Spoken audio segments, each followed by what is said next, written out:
For those mysterious parts were then concealed. Then was not guilty shame, dishonest shame of nature's works, honour dishonourable, sin bred. How have ye troubled all mankind with shows instead, mere shows of seeming pure, and banished from man's life his happiest life, simplicity and spotless innocence. So passed they naked on, nor shunned the sight of God or angel, for they thought no ill. So hand in hand they passed, the loveliest pair that ever since in love's embraces met. Adam, the goodliest man of men since born his sons, the fairest of her daughters Eve. Under a tuft of shade that on a green stood, whispering soft, by a fresh fountain side they sat them down, and after no more toil of their sweet gardening labour, then sufficed to recommend cool zephyr, and made ease more easy, wholesome thirst and appetite more grateful. To their supper fruits they fell, nectarine fruits, which the compliant boughs yielded them sidelong as they sat reclined on the soft downy bank damasked with flowers. The savoury pulp they chew, and in the rind, still as they thirsted, scoop the brimming stream.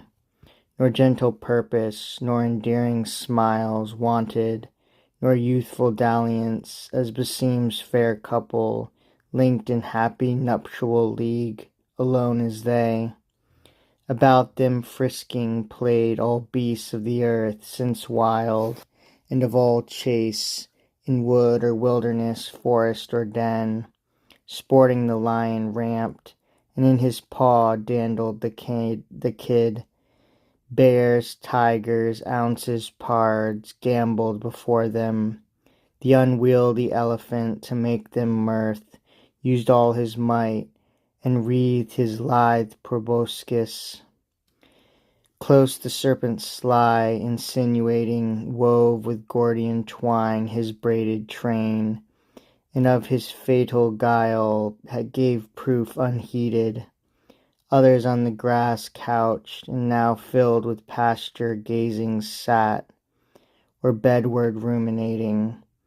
For the sun, declined, was hasting now with prone career to the ocean isles, and in the ascending scale of heaven the stars that usher evening rose. When Satan still in gaze, as first he stood, scarce thus at length failed speech recovered sad. O hell, what do mine eyes with grief behold?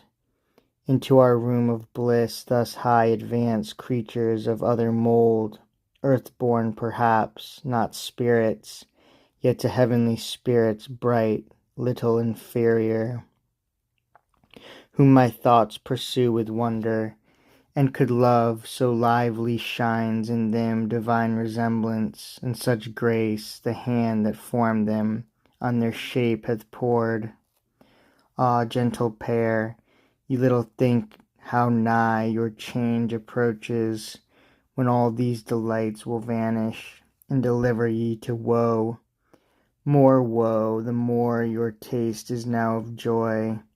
Happy, but for so happy ill secured, long to continue.